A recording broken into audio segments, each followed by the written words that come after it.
This is the 18th episode and we don't have a theme song, so I'm singing this silly tune. Oh yeah! And good tidings to everybody once again for another episode of the Minsk and Friends Speakeasy. This is Minsk. This is Friends. Hello, Jonathan. Good to have you here once again. Good to be here. So, it's 2023. We actually managed to have an episode between this set of best of episodes this time. We didn't have a repeat of last year. Hey, how's 2023 been so far? It's been certainly a year that is happening. Yeah, I kind of foresaw this back when we did the 2022 best of. That wouldn't be an easy one, this one either, but I'm managing. I'm happy to see that your website is still up with articles on it. It is still, for now. It's actually, we are catching me right in the middle of the, toward the final act of the whole grant money season. I've been spending most of the first couple of months just writing grant applications for the entire year, and they are now starting to drop the notices that did I get them or did I not, and so far I am 80% done and I have not received a single approved one yet. No. It's not looking great for the year. Well, damn, my deepest apologies for bringing that up. No, it's fine. This is the situation in Finland. We have more people than ever who are trying to get grant money to make art or to make art criticism or anything like that. And there just is not enough funding to go around to help out everybody. So it's hard to be angry about it when you know that somebody else who's in the same situation as you is going to be also, getting a chance to do something. Right. Now more than ever seems like a good time for solidarity among the people in the creative field. So, yeah, I get that vibe. But that's a quick tip, though, for everybody. Please do go to Jonathan's website, toisto.net, because it is still up, probably still at the time of this recording as well. And there's some lovely articles there. I was surprised by how well the new Shazam movie reviewed on your site. I was surprised as well, because I remember walking into the screening, and I told my partner that let's just hope that if it's not good, it'll at least be short. But against all odds. Yeah, we were about, I think it was about halfway through the film, and I was just sitting there thinking that, hang on, I'm actually really enjoying myself. And that really doesn't happen a lot for me with DC movies. No, I'll say the first Shazam might be my favorite DC movie. It's there's a little bit of competition there, but I still, when I saw the trailer for the sequel, I was like, I don't need this. But now, all the good word it's getting, I'm like, maybe I do need this? I don't know. It's pretty much more of the first movie. So if you like the first movie, you'll like the second one. Neither of them are they're going to set the world on fire. But, no. It's a fun romp. Everybody seems to be having a good time. It's really wholesome. And there's Lucy Liu riding a giant wooden dragon. Yeah, that all sounds like pluses in my books. So. Yeah, nothing to really particularly, hate. I think that's a pretty good win for considering how it could have gone with some of the other DC properties. Yeah, I mean, it's a pretty good streak for the makers. 2 movies in the same, sub-series, both, being pretty good. Not bad. Yeah. But we're not here to talk about movies, even though I do appreciate partaking in those every once in a while as well. We're here to talk about what we've been playing in video games lately. Today we're going to be talking about a game that would classically be referred to as a JRPG.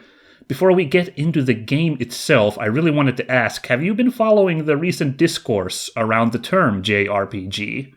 I saw the original article, and I read the statement by the game makers.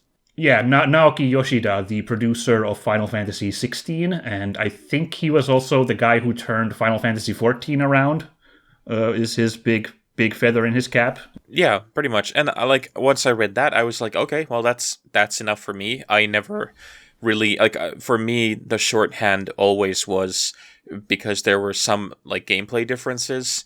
But this was again, this is dating myself here because this was 20 years ago when most of the games were either action based or then turn based. So that was like the only distinction for me. Was this a full on action game, or was this a turn based action game?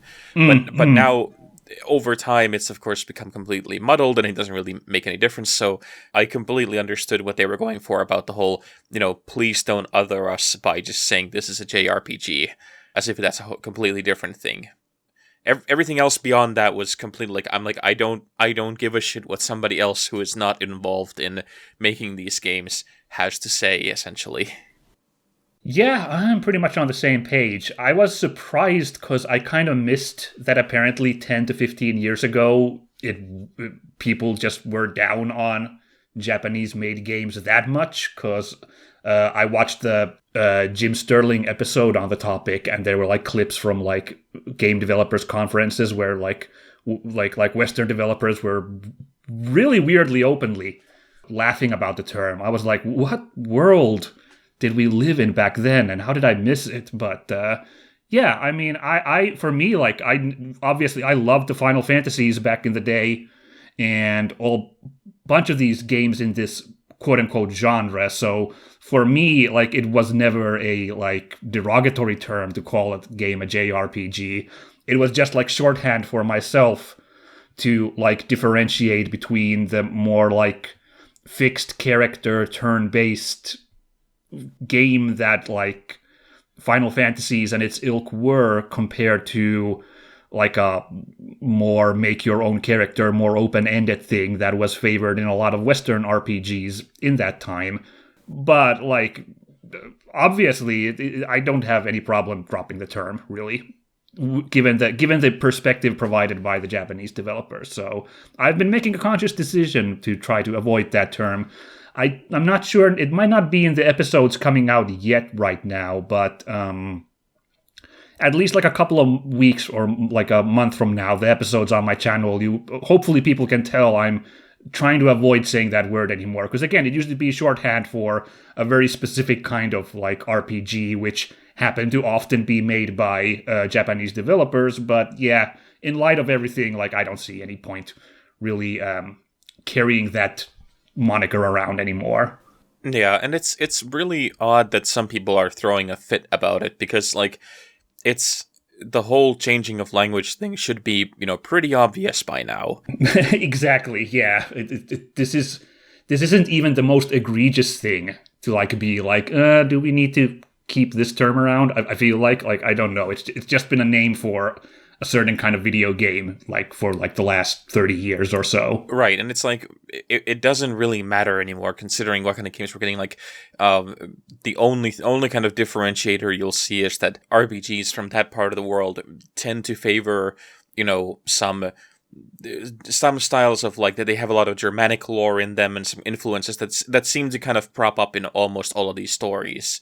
Yeah, but like that's these things are probably the only things that are telling elements of them, because if you look at now RPGs made here in the West, we're just trying to emulate RPGs made in the East, and it's just a pointless argument to be had. If the people who are making them say that, hey, this feels bad and we would rather you didn't, then it's the least you can do is just go, oh, okay, yeah, sure, I'll drop the letter J from this. Yeah, seems like an innocuous thing to do, all things considered. Yeah. Absolutely. So in light of that, today we're not going to be talking about a JRPG. We're just going to be talking about a turn-based RPG that happens to be made by Square Enix, a Japanese company. The game we're going to be talking about is Octopath Traveler II, the second in this interesting throwback series that the first one came out in 2018. It leaned very hard on kind of like evoking the Super Nintendo era Final Fantasy in its visuals and gameplay style. And it kind of was how would I say, it's kind of was like a perfect game for me, but I never really had a chance to get around to the original Octopath Traveler. What was your impressions of the first installment? I love the first one. Okay. I reviewed it a couple of years. Actually, I had a panic about this because I have this distinct memory that, oh yeah, Octopath Traveler, that just came out like a year or two ago, like maximum. And then I looked and it's like it's been 5 years already. Yes, it's been half a decade. Yeah. Yeah, that one hit me because I've got, again, my concept of time is becoming less and less tangible as time goes on. It's quite a scary, but I reviewed it back then for, I think, Consolifin, and I really, really enjoyed it. I recognized that it had some issues. The difficulty, kept jumping around like crazy. You might go from like a completely, super easy area to something that was extremely hard, and you had to grind a bunch to actually get through, and like the pacing was a little off. But I loved the whole idea behind it, and I loved how they had built this world where these kind of intersecting stories actually really felt like they were a fluid, part of a whole. And I was really excited. And when they announced the sequel was coming, I just immediately jumped into it. And I think I even like came to you like pulling at your sleeve, going like, look, this is coming out. Yeah, I know we've been talking about this for a while now, so the excitement has been palpable. I myself, it came out. I think 2018. It just came out in a bad spot. I didn't have much chance to play it, but it seemed like in every way something I could enjoy. The reason I never got back to the original one was slight spoilers. The final boss is apparently infamously difficult and involves an infamously long, like hour-long gameplay segment without any saves before you have to do the final boss, which is also like cripplingly difficult.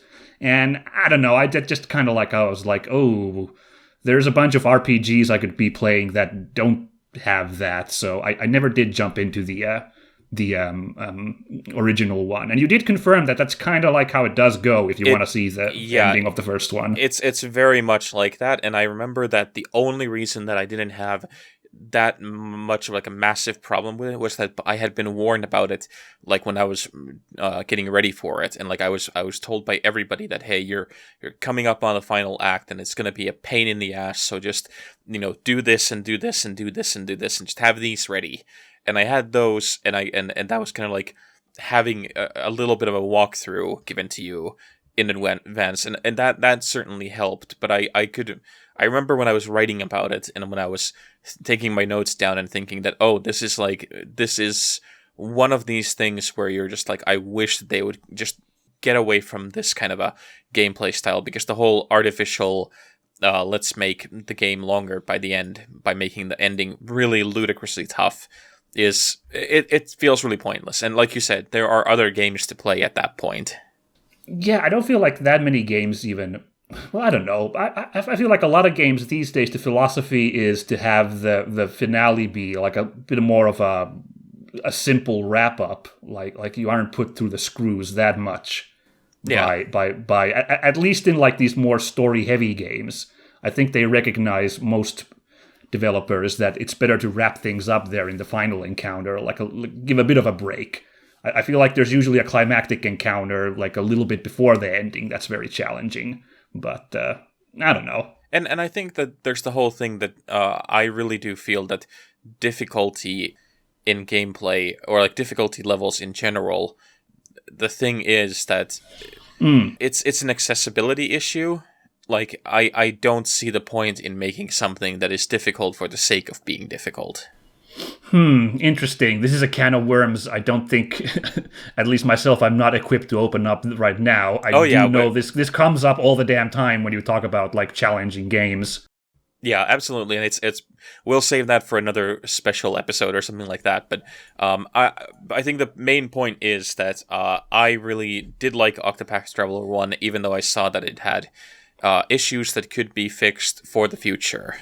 Right. And now we've come upon the sequel, and, well, I guess I'll get your vibe first. How do you feel about the sequel? I think that the fixes are subtle, but they're there, and there's a lot of quality of life improvements, and I think that this is the better game. Nice. It is really fun. I think the story is better. I think the combat is better, and that I've had a blast going through it. It is one of my favorite games of the year so far. Yeah, I'm pretty much exactly on that same boat here. I don't have the original to compare to, but as far as an RPG experience, yeah, this has been extremely enjoyable for myself.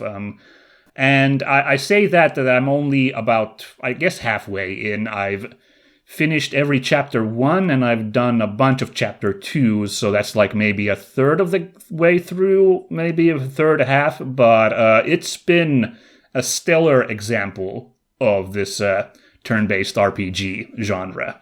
So, yeah, freaking good stuff.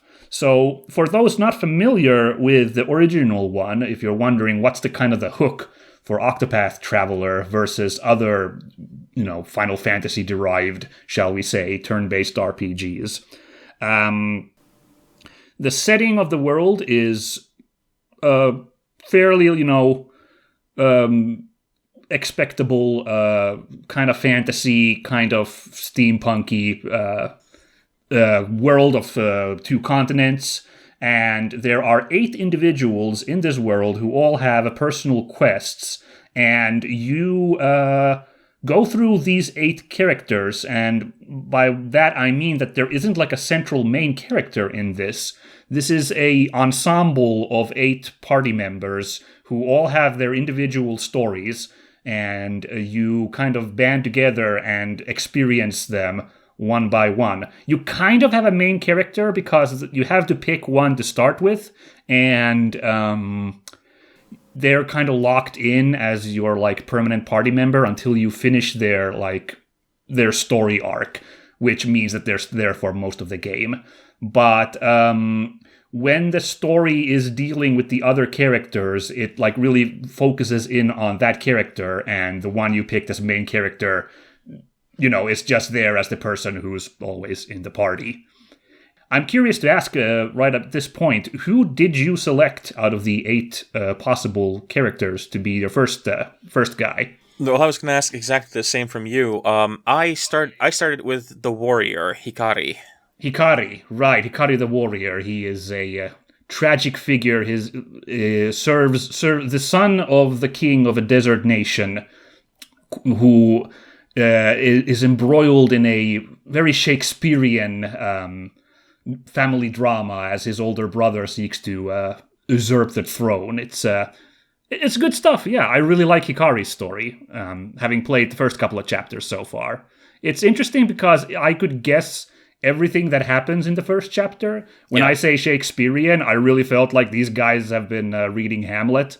But it was just done really well. All the acting and the scene setting and the stuff, I enjoyed it immensely. I have a real soft spot for stories like that, because I remember I when I got this to review, I sat down and I was like, well, what I'll do is I'll start off a little bit for each character, and I'll just, kind of get an idea of who they are. But then once Hikari's story started, and it's got this kind of a thing where you have the main characters, with his friends, and he's like, we will come back and we'll have a celebration once all this is over. And then like the camera pans away, and it's like, but they never would because of, the tides of fate and all that. And I'm like, okay, I'm sold. I like, it's really hammy and cheesy, but I really like that kind of thing where the game and the story is so self-aware that it has the kind of however, but not it has the fortitude and the kind of belief in itself that it takes away the narrative and says it has an omnipotent or omniscient narrator who just shows up and says, nope, you're gonna get an epic adventure and I'm gonna comment on it right here. That is kind of the energy, now that you say it. Yeah, like the game itself realizes that there's a predictable element to it, so why not just call out that this is where the story's gonna head? I get it. Yeah, so I really enjoy that, and I really enjoyed the fact that in this one, like in the first one, all the narratives are so that you like complete a narrative, and then it just says you've completed the prologue for this character, and now you will hop into go select another character to play that, and it's a lot more kind of dispersed in a way, so you don't get the kind of sense that you have one main character. In this, I was happily surprised to see that, like, oh, you just continue, and then you pick up these new characters, and then you can hear their stories, or, go and play their story later. And it led to this kind of a feeling that it was even more of a personal adventure, for me at least. Yeah, that's an interesting thing. I didn't even consider that, since there's a wide variety of characters, like, they're obviously designed to, appeal to different people. So, yeah, I can totally see that. And I what I described is I kind of described it as I wrote in my notes here that the main character has been, like, democratized in a way in this narrative or collection of narratives. Because, yeah, like, no one is put on a pedestal, but everyone is given so much love that if you can pick a favorite out of the description, like, you're very well serviced by the story. Like, we will probably be satisfied by what that character is put through in their story. Yeah, absolutely. Who did you pick? Yeah, mine, to continue this example, there was, like, two choices that I really was, like, struggling. I stared at the screen for a while, like, which one do I go with? I did eventually, and I think this was the better choice. I took Casti, the healer, as my main choice. Okay. She has a kind of you might describe also as a bit of a cliche beginning as the amnesiac character who washes up and can't remember anything and is on a quest of self-discovery. And I thought that, okay, that's a pretty good cornerstone for my main character, like a simple motivation to go on a journey and pick up 7 other yahoos to hang out with. And I was also surprised that she's very interesting gameplay-wise and, like, pretty heavy stuff that her story goes through. She's a healer, so I'm kind of playing as, like, the white mage, but that isn't that, like, delineated, the roles here, and she can do a bunch of stuff in her role as an apothecary, and I think she's very gripping as a main character. Yeah, I really like her as well. One thing I will say, though, it's like a little bit of a side. Yeah.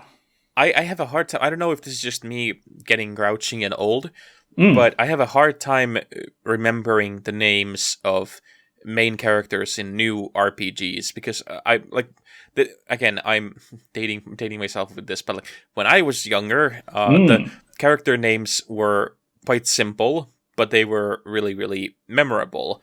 Like, you had your Cloud, you had your Barretts and Vivi, Tifa, names like that. And then, like, now I'm gonna read some of the names from the main characters. Ochette, Casti Florence, Throne Anguise, Oswald V. Vanstein, Particio Yellowwill, Agnea Bristardi, Temenos Mistral, and Hikariku. And, like, those are, of course, really unique names, but I wouldn't say that any of them roll off the tongue or, like, the kind that you'll remember, quite far ahead. Like, I don't think, by the time Octopath Traveler 3 comes out, that I'll be able to remember maybe any except, Casti and Hikari, because those are quite simple and, solid names for lead characters.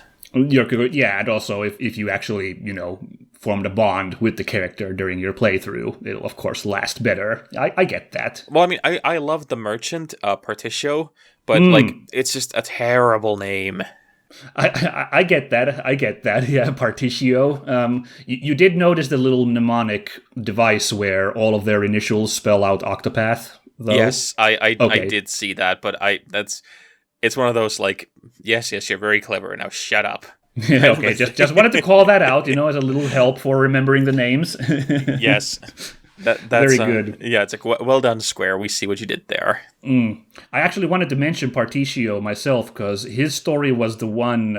Him, I have only played Chapter 1 so far, but his story was the one that surprised me the most because I didn't think. I didn't like the sound of, like, a merchant character. That didn't sound very exciting at first. Like I don't know what I was expecting, but and his description of his backstory before you play it is he's a merchant out to solve poverty with the power of commerce. And I'm like, ooh, that's a little, is this gonna have any meaningful dialogue about what the societal forces generating poverty actually are? I didn't know where the story was gonna go. But when I went to pick up Particio, first of all, I walk into this like Wild West area. I'm like, oh, that's fun. A Wild West theme? Oh, this is gonna be really swanky then. That's like really fun to me.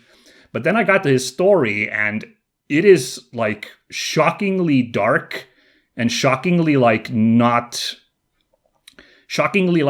like fantastical. His story of like fortunes waning and ebbing in a boomtown. I was completely blindsided by the game being like, no, this is not going to be Terence Hill and Bud Spencer. This is going to be There Will Be Blood. Yeah, which is exactly why I love his character so much, because you're constantly expecting something else than what you're going to get. And I really enjoyed it, especially because he's drawn in a way, like in the character portraits, he's drawn really ostentatious and kind of ridiculous looking. And then you have this, whole incredibly bleak story about greed and what commerce and capitalism does to people. Yeah, and that's also a feather in the cap, like, against my expectations. The game is pretty willing to go into heavy stuff, and not just heavy for like edginess' sake. Although some of the stuff in Throne's story seems to lean, the thief Throne, who has a very tragic, figure forced by the criminal underground trying to escape her shackles of fate. There's some really edgy stuff in there, I feel like, to some extent. But overall, like, the game is actually like not playing around with what it's willing to let the story go to in terms of like its content and themes. Yeah, absolutely.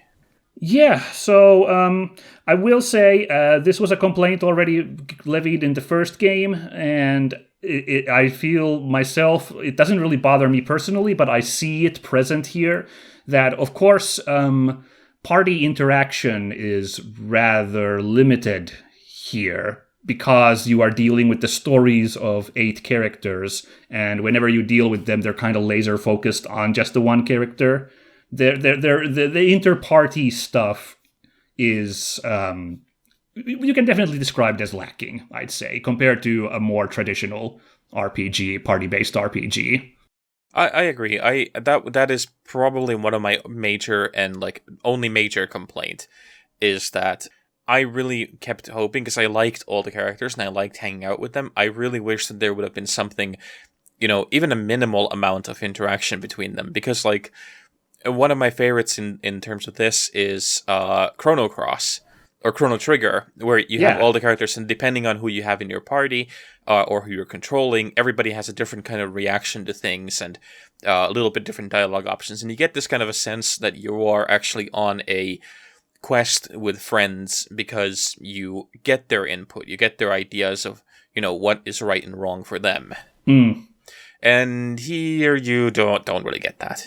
You get a little bit. They do the kind of Final Fantasy IX and Tales style skits. You get like a few of those where like one party member will talk with the party member that is the focus of the chapter you're doing. And they like introduced like these like dual character chapters that are like side stories for 2 characters at the same time. But it's still a little lacking. It's like it feels weird, like if you do like Throne's chapter 2, where she's like locked in this Russian roulette death game where she has to pick the right like chalices that aren't poisoned, in order to like survive to the next round. And like it just feels there is like some like immersion breaking, that none of your other party members have anything to say about, Throne willingly putting herself into this death game. The thing I think about, though, is the fact that like those kinds of RPGs there are tons of. So I I feel like the chance to have like these more personal character focused, if you treat it like an anthology of stories, I think that's something that isn't as present in this genre. So that's why I'm still pretty happy about all this. I'm not like that miffed about the lack of like party interaction. I feel like. Yeah, it's not a deal breaker by all means. I mean, it would not be one of my favorite games of the year if it, was an actual deal breaker. Yeah. But it is something that I think is worth mentioning, because there are certain expectations that people have when it comes to, these types of games where you have a lot of party members. Yeah, and I mean, the reason that interaction worked back in the day was that there was no voice acting, so you could write a bunch of alternate dialogue lines for every character depending on who would be in the scene.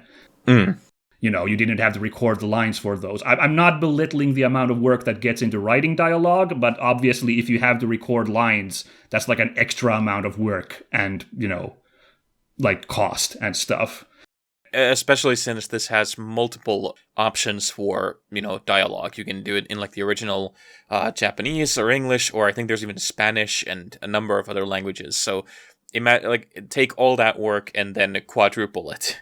Yeah, like 4 times more dialogue that everybody would have to record if you wanted to do that. And it'd be cool if they did that, but like I understand they didn't do that. Yeah, no. You'll notice once voice acting started being in like RPGs around like Final Fantasy X, in like these party-based RPGs, you'll notice that the solution they really did is that every character just kind of is in every scene, so you don't have to have like alternate like dialogue. Like Final Fantasy X, like all the members of Yuna's party are always in every cutscene, or like Tales games.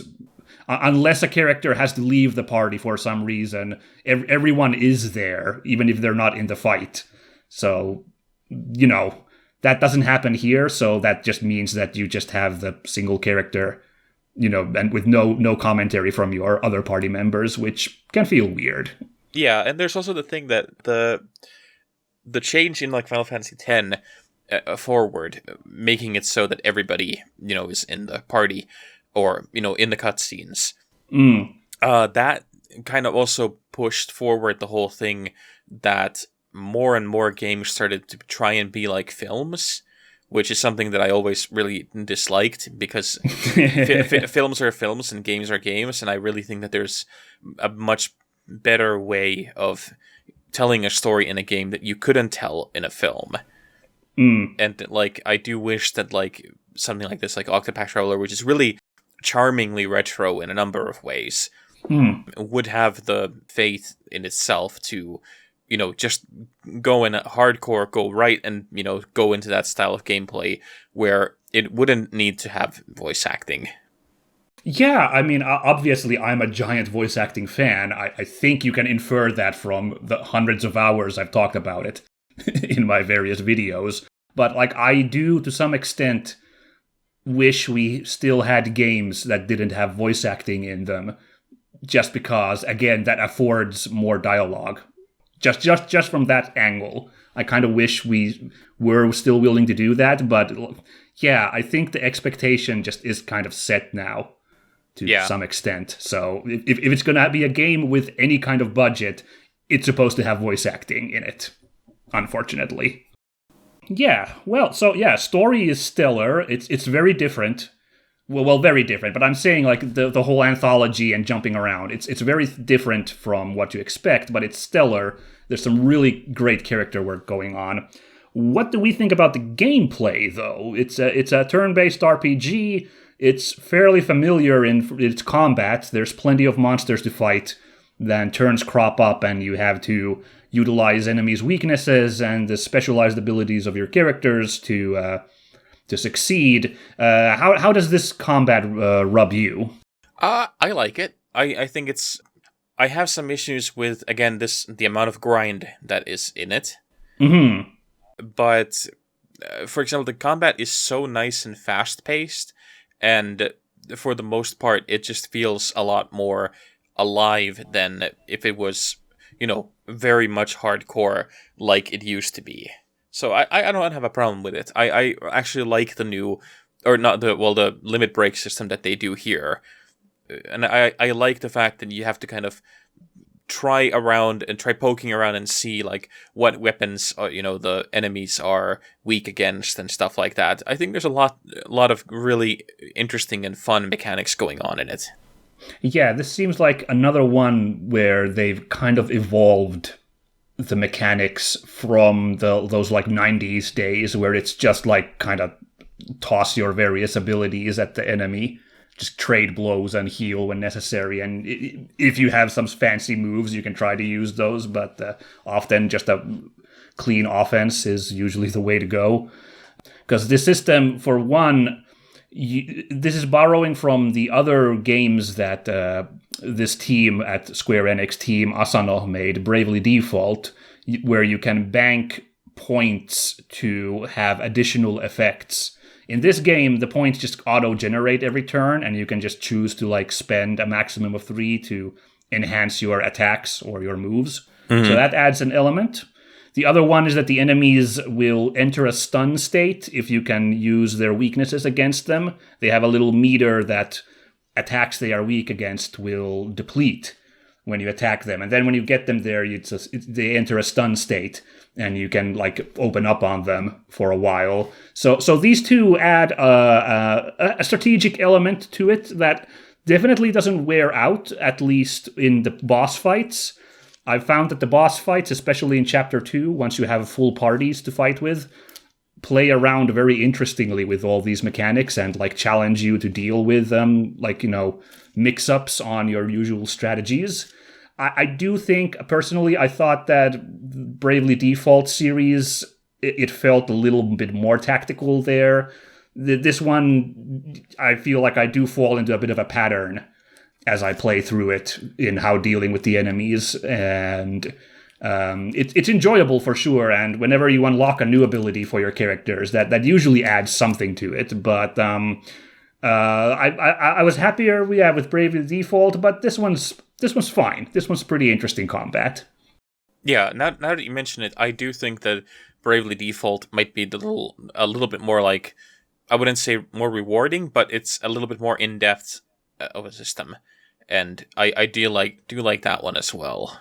Well, the one simple thing where in Bravely Default, those brave points that you use to get extra actions, you get those by defending, so it's like a conscious decision to like accumulate them. In this game, you're awarded them like every turn that you don't spend them, so they're just kind of passively growing for you. And in addition, instead of like granting you extra actions, what they do is they like kind of enhance the action you pick. So that's just that one little detail I think makes Bravely Default like have more strategy in it, because you can do more with the points you're awarded.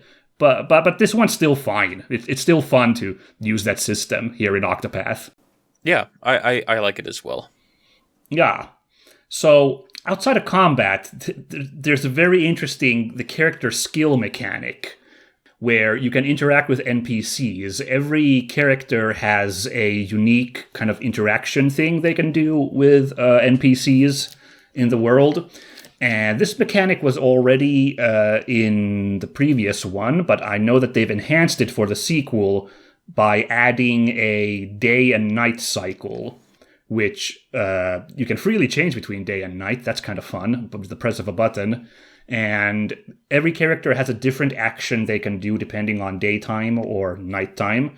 Like Hikari, as mentioned previously, during the day he can challenge foes to like a duel, which, can be used to knock out NPCs, and if Hikari can win the duel. And at nighttime, he can like bribe characters for information, like to get like character backstories and also like tips on items and stuff at nighttime. And I, like, the first 2 chapters that I played through, I was like, because I hadn't played Octopath 1, I was like, this is so engrossing. This is kind of like, tabletop RPGs with skill checks being used in, like, this kind of turn-based RPG. This is so interesting. I actually personally felt that the magic faded away even before I had gotten every chapter 1 done. I don't know how you felt about it.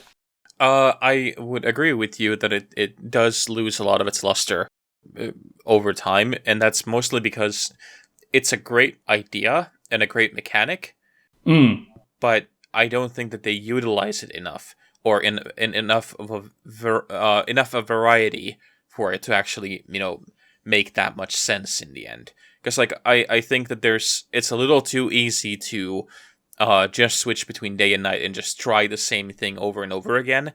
Mm. And I wish that there would have been more difference in it, that like if you go and like actually have the switch to day and night, that it would like actually progress time, in the sense that like the person you were looking for is not there anymore because they've gone away, because they don't want to hang out in the same street corner for Mm. 8 hours, for example. That does happen to some extent. Like some characters, some NPCs are only available during one or the other. But once you have all 8 characters, because the thing is that ultimately what you're doing is, I think, like 4 different things to the NPCs.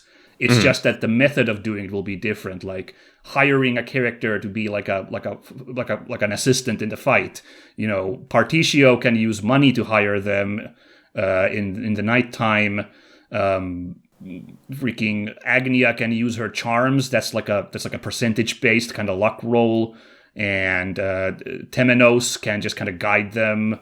It's based on his level. So once I realized that, I'm just kind of doing the same 4 things, but it's just kind of dependent on like the stat, if you want to say, and also time of day. I thought that's like when the magic disappeared to some extent. And the thing is, this is not a very new mechanic. They had something like this already way back in, I would say like 97, the game called Wild Arms. Oh, interesting. I haven't actually, a blank in my freaking upbringing here. I know about Wild Arms. I've never had a chance to play those. Wild Arms is really fantastic. It's one of the first ones that came out that I think it came out so that I played it just before I played Final Fantasy VII. And I really loved it because it was a Western steampunk RPG. And in that, the whole thing is that each of your characters has a special like ability that they can use that interacts with the world in a different way. It's not as deep as it is in this, or it's not as but it does have the same idea behind it. And I remember when I started playing this and like looking at the whole thing of like, you need to consider who you have in your party because of this. It really really brought back to mind how it felt playing Wild Arms for the first time. Interesting. I gotta get on that. But Wild Arms is very hard to get into these days. I don't think they really ported those anywhere. No, it used to be on the PS3 or PS4 with the PlayStation Classics. Interesting. And you could get like downloaded from the backlog store onto like your PSP. And I still have a digital copy somewhere, but it's one of those things where it's like, well, they're closing down the PlayStation shops and you can't download them anymore, so good luck playing them? Yeah, oh boy. Like, I would give anything if they would do a proper, like, a Nintendo Switch re-release of it, because that would be just a perfect game for the Switch.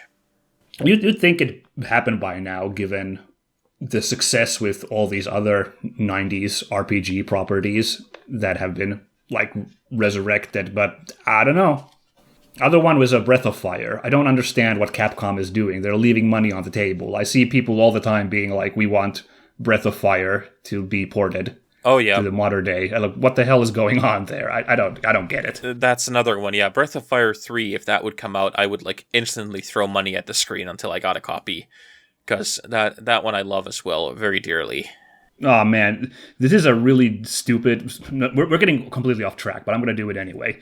This is like a kind of a really silly like story from my childhood. But before I even played Final Fantasy VII, I think because I didn't have much stuff to do at times as a kid, I just somehow found the walkthrough for Breath of Fire 3 online at one of these like websites. And I remember just reading it, even though I couldn't play the game, but I was like vicariously playing it. And I just remember being so awestruck by what the walkthrough was describing. That's like something I've wanted to play like for a couple of decades now. Breath of Fire 3 just to be like, wow, what was that game like? I loved it. That was one of the things that I remember. I can't remember. One of my family members brought a imported copy of it back from like when they were visiting Finland, because it was one of those that like if family visited back then in the 90s, it was a much bigger deal because you didn't just plane rides weren't as accessible as they are now, and they weren't as cheap as they're now. But they would bring back, and one of the things they brought was Breath of Fire from the States. And I remember just like sitting down and instantly being completely smitten by the art style and the characters that were just way out there. I think this was like the first time, I started encountering characters that are, anthropomorphic animals and stuff like that. And the whole weird mix of steampunk and high fantasy and wacky side games, like the fact that you could become a master fisherman while the world is ending, and you should really go and get in on that. But at the same time, there's fishing to be done. All of it was just it blew my mind as a kid, and I have very fond memories of it. Yeah. So once again, Capcom, please. This is crazy. Everyone else is porting these classic RPGs. What is happening with you guys? Yeah, it does feel like that every one of these companies is leaving a ton of money on the table by not doing, these ports of them. Like again, we're off topic a lot, but like it needs to be said that like there are at least, I would say, anywhere from 50 to 100 games from the past that would run beautifully on the Nintendo Switch or would be ideal, re-releases, and especially if you got a physical release out of them. Yeah, and nobody seems to be putting them in. I don't know if this is a case of like the whole we're fighting with licenses, or we've lost the original code and we can't go and remaster it, but. That is a true problem. We might be kind of belittling the challenge of doing all this by being like, come on, guys. But that's a true problem, yeah. But at the same time, I do feel like that at some point, somebody should sit down and look at the numbers and just go like, there's a whole wave of retro love that's happening now. And you would think that now the people who grew up with these games are at the point where they have a lot of disposable income and have the hankering to go back to their youth, that you would think that would be the right time to go, hey, we have created this entire line of, Capcom classics or whatever, and here's, these games coming forward in the next couple of years. I would be really surprised if they didn't have, a massive success with that stuff. Yeah, and you think there's probably like people working at Capcom now who grew up on those games who would probably be like, boy, it'd be great if these games we loved, would be available again. Not just for us, but, for everybody. Yep. I don't know, but while we're waiting on that, Octopath, that's a good choice if you want to get your 90s RPG fix. Segueing right back in here. So a quick word about the structure of the world that you're exploring. Because, again, there's no main character and there isn't no one plot that you have to follow. There's 8 plots that you can kind of fairly freely jump around. They are level gated with recommended levels, but since there's 8 different choices, you still have lots of options. This is refreshingly open and free form for a turn-based RPG leaning on this like Final Fantasy trappings. It is, and one of the things that I was really happy about while playing it is that when you're actually traveling and when you're actually, doing the whole adventuring business, it does feel like that you are actually on a adventure, because the world changes around you. You can actually tell, when you go from one screen to another, you can tell how far you're getting from your original location because of how the landscape has subtle clues and subtle details. And it was a lot of fun for me to just, go around and look at the signposts and not look at the mini maps or anything, and just, get lost in that world. Yeah, it's very well designed on that front as well. That you can travel like it's very well connected. It's not like an open world you're stuck on like trails, like roads, but there's like a network, and there's like, yeah, like I said, signposts, and there's tons of villages that all have like their own character to them that you pop in, and it's like, oh, this place is so like unique to itself, like an oasis town or this scholarly town in the mountains nestled up high, and it's got so much flavor in this world that I'm like really happy with just like dicking around, and I appreciate I don't know, maybe I sound schizophrenic because when we briefly talked about Elden Ring, I was like, I don't appreciate how you just, the game doesn't tell you what to do, you just can just kind of dick around wherever you want to. But in this one, with the more structure, with all the quests pointing you where to go to, but it being a turn-based RPG, but not telling you specifically where you have to go, you can just kind of knock them out as you want, the quests. I don't know. It's a different vibe that I really do appreciate. I think that's a completely valid thing to say, though, because Elden Ring is more like, and that's the series, what it's always been like, is kind of like, well, you figure it out. You know, almost like a hostile way towards the player. Like, you go and do this. We're not going to tell you anything. Yeah. And it's in Octopath, it says, well, we're going to tell you what, you need to do, what your goals are, and we're going to give you constantly, reinforcement, that you should go and do stuff like this. But it's not holding your hand as heavily as you would think. No, not at all. Like, there's no reason, if you see a dungeon on the road, there's no reason not to go there. Even the like level gate, if you really want to go dick around there, like you're completely welcome to do so. And the only thing is, when you start a character's chapter, you're like locked into it for like that while. But they're like hour-long affairs, all of the chapters, so it's not like you're stuck for ages doing something when you'd rather be exploring if you so wanted to. So yeah, I'm so happy with this format. I'm very impressed about the amount of effort put into the openness, and also just how rich the world is with all the NPC backstories you can learn with the inquiry skills. And all the details, all the details with all the like dungeons that seem to have, or like locales that seem to have like a purpose in the world that they exist in. It's a phenomenally good world. Yeah, and I'm really glad to see that. If we want to talk about the presentation even more, is how much Square is not only leaning onto the art style, but how they've bettered it from the previous one. Like, I think that looking at the world and just enjoying the mood and the atmosphere is just a huge part of what makes it so much fun. Yeah, there's I've got so much about fixed camera angles in like a bunch of my videos in the past, because I just long nostalgically for like that kind of cinematography side of it. This game isn't quite like constant fixed camera angles, but they've thought about kind of like how everything's positioned in the world so that you can climb like a cliff and have this beautiful vista of like the lands below, or the like village you're visiting or something. There's a lot of craftsmanship put into the presentation in this game.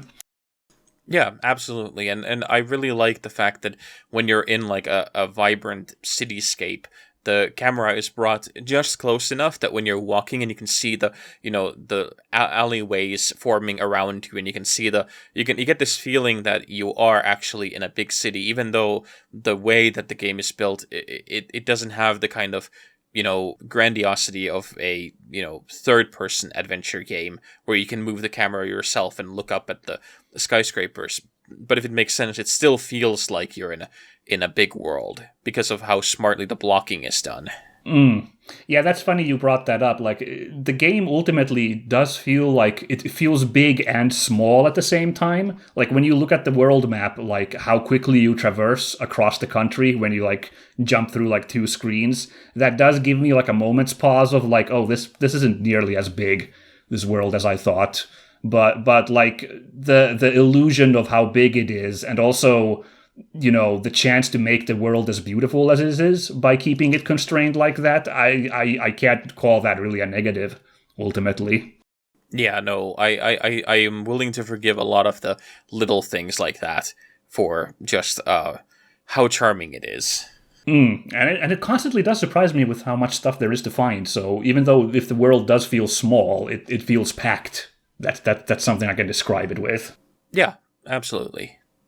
I don't have a ton more to say about the presentation because it just is great. This is the first time I've played one of these 2D HD games, and this is pure personal nostalgia talking for that 90s era, but like I could play 20 games that look like this without getting tired by what it looks like. Well, I mean, this has been a critical and commercial success, so I would not be surprised if we would be seeing more of these. And I know that the lead director of the game has said that he would love to make not only more of this, but more of Bravely Default. So I'm hopeful. And we are coming up on the whole E3 and all the summer announcements, and then we're coming up on Gamescom in just less than 6 months. So I would not be surprised if we would be hearing more really quickly. I'm hoping that, yeah. And I'll just say really quickly, the music also stellar, amazing, really good music. It's not the butt rock of Bravely Default. It's a lot more classical instrumentation, but my goodness, how good it is, and how much they have like really personal music for every area you're in that just fits the mood to a T. It's wonderful to listen to. Yeah, I'm actually a little bit sad that I didn't buy the collector's edition of the game, because that would have come with the soundtrack CD. Oh my god. Yeah, I really started thinking about maybe 2-3 hours in, and I was just like, God, I should have got the soundtrack for this, because it's so good. Well, I guess I'll admit at this point, mine is in the mail. I ordered the soundtrack separately. After a few hours, I was like, yeah, this one's coming into my collection. Yeah. So, looking forward to that. I'm not surprised. This is on my long list of stuff when I finally get to go and revisit Japan again, that I'm just going to go and hunt down all the stuff for all these games that I've been playing and just see if I could find like physical copies of, the soundtracks and some of the games that are digital only here in the West. This, of course, has a physical release, which I got, and I treasure it because the artwork is also really beautiful. Oh, it is. It's got this painterly style, or like painterly, like a sketchbooky look almost to it. But it's so personable. I dig it a whole lot. I love the characters. I'll just say that. I don't know if I'll remember the names like you mentioned, but like this is such a good cast. I don't know. I can't get over it. Oh yeah, all of that is like the complaints are mainly about the names, but everything else is just wonderful. And I think that again, the whole thing about how the art style looks is that it feels cozy. It feels something that's nice to look at, because it feels like that you would want to spend time in this world. Absolutely. The creativity with the areas. I will say that the areas do have kind of like this MMO effect where the area transition can sometimes be really stark. Like you'll go from one looking area to another, because the regions are very like delineated. But again, that's not something that really I care all that much about. It's just something I go, that's kind of funny. Now I'm in this completely different looking place all of a sudden. Well, I think it's because both of us have been playing these games for so long that, like for me at least, it inevitably becomes a case where I start thinking, it's like, well, if you have this technology right next door, like literally right next door to you, like wouldn't this solve all of your problems in this other town where I just came from? Right, yeah, that I guess if you look too much under the hood, this kind of stuff will come up too. That's totally fair. Yeah, but that's the whole problem with any kind of when you're trying to do a role-playing game or adventure game, is that you have to accept a certain level of suspension of disbelief, because otherwise you will poke holes in it until it's no longer fun. Yeah, and it's also like, do you want the world to like have like diverse opportunity, which is going to have to be like a little starker in a video game, or like in a fictional world where it's like all like kind of smaller. So if you want to have like lots of different areas, it's going to be starker. Or do you want it to be like a more realistic setting then, but that's going to like, again, if someone's looking for all sorts of hijinks and high adventure, it'll eat into that. Like that's a conscious decision you have to make if you're designing a setting. And they went for the more kind of big ideas here, and yeah, I appreciate it ultimately. As a closing thought here, I think, because I don't have a ton more to say about this, but I think I'll just say why this on a personal level really does hit me as a fantastic RPG is something that I happen to have been talking about in my playthrough of Trails in the Sky, which you can go watch on this very channel right now, is I at some point I saw people online debate the use of the word stakes, like are the stakes huge or small? And there seemed to be like a debate of like what the like word is even supposed to mean. But I feel like it's more the like scale or the personableness of the story is what I appreciate here compared to some more traditional RPGs like Final Fantasies or Tales games. What I don't hate, but I've gotten a little bit tired of is how the plot inevitably ends up dealing with like these humongous high concept thoughts about the cosmology of the world and how like magic functions and like all these like names are going to be bandied about like talk about Fal'Shi and Lushi in Final Fantasy 13 or Type 0, which goes on forever and ever. And like I wish I've been wishing like I could have like an RPG that plays like Final Fantasy or Breath of Fire or all of these, a turn-based RPG, but it felt like somehow more grounded and the scale of the like plot was not so like dealing with the entire world and the fate of everything and creation and stuff. And Trails in the Sky has been like leaning on kind of being maybe my favorite of this genre because it's been such a like it's the personal story of two rookie adventuring guild members just kind of going around and solving problems in their home country. Like you never even leave the one country you're in Trails in the Sky. And the stakes are there. There's like, an orphanage burns down and almost kills the kids and the mother in the orphanage. So you're dealing with like serious stuff, but it's not like something which affects everybody in the known world and stuff. And so in that sense, this is also exactly what I've been asking for because it's all the 8 plots are, well, most of the 8 plots are really zeroed in on like the personal tribulations of these certain 8 individuals existing in this one world. And that's a very different vibe from what I'm describing. And it just is very nice to me. No, I agree completely with that. And I think that the whole style of having a down-to-earth world and down-to-earth stakes is something that I also enjoy. Even though, like, we've spoken about this a lot, like Final Fantasy VII is still one of my all-time favorites, but yeah, I think it's a weird comparison to make because they're very different kind of games, but this and Disco Elysium both have the same kind of a limited scope that appeals to me, that it means the world to the main characters, but if they would, lose, or if they would, not accomplish their goals, then the world at large would probably not even notice it. Oh, thank you for putting into words way better than this thought I've been wrestling with. Like, what is the difference between this, like, more, like, personalized story versus the kind of story where now you gotta kill God to, like, release people from the yoke, the spiritual yoke that they've been put into by the sick cosmology or whatever, Yeah. That's exactly what I'm going for that you just described there.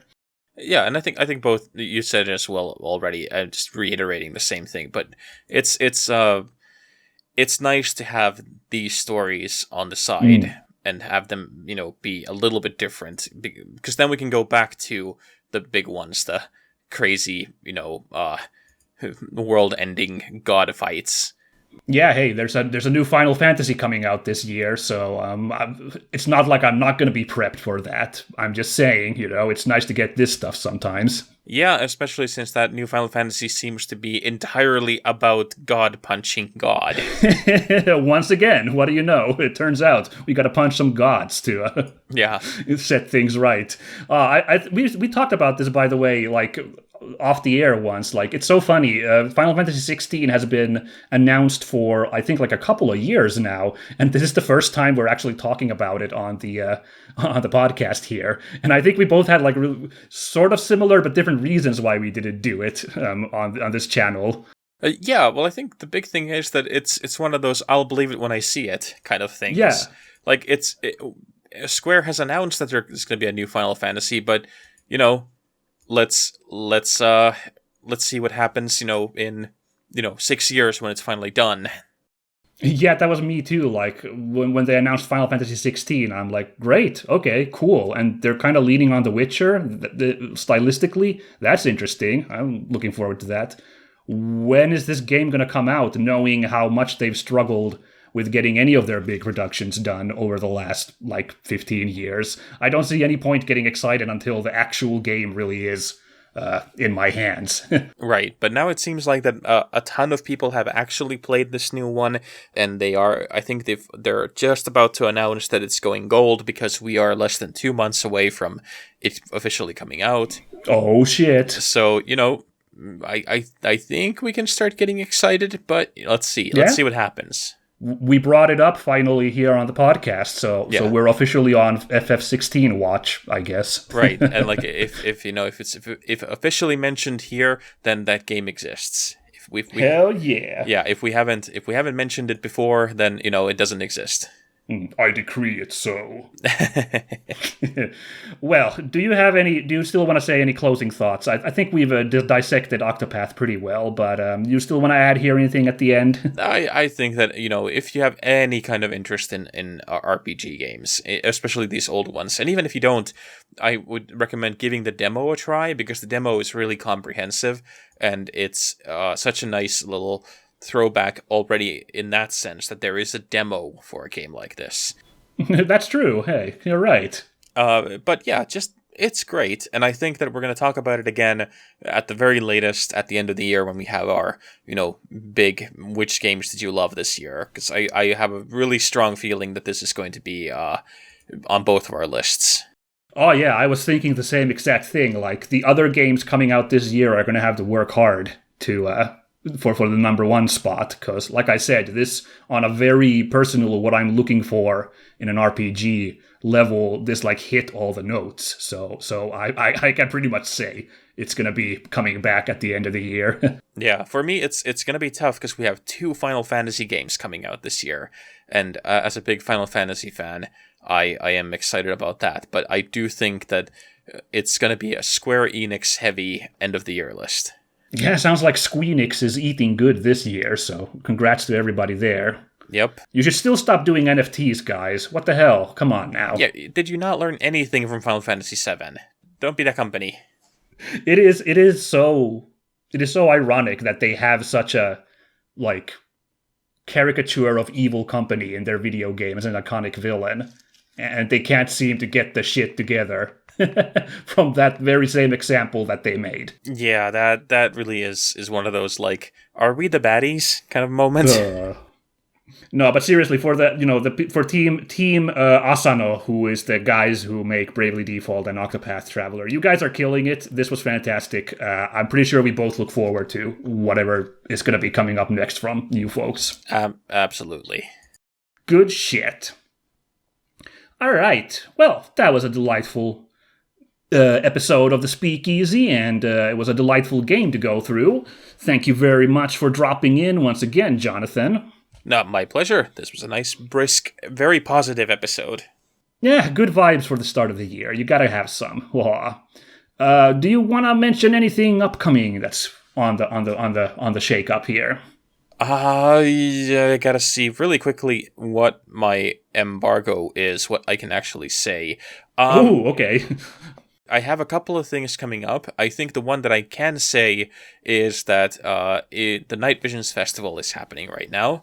And I'm covering that. I just yesterday, when we're recording this on a Sunday, so on a Saturday, I just published, I think 15 reviews for the films that I saw in advance of the festival. The festival has 30 films that are showing, and I watched half of them and reviewed each one. And there's a lot of really great stuff. There's a lot of really great Korean films coming out. There's a black and white silent adventure fantasy film about a guy hunting beavers, which is insane. Oh, I saw the review for that. It's way crazier than even you described just now. It's really, really wacky. And then I have a bunch of interviews coming up.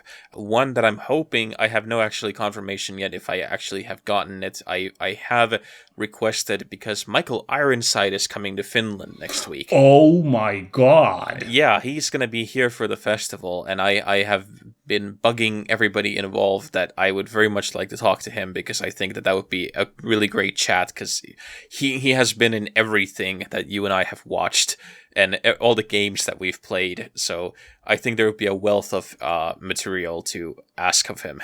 Yeah, I hope you're able to do the interview without just being like, you're so cool, you're so cool. Yeah, the whole interview is just me like, it's like, why are you so cool? If you could be cooler, would you?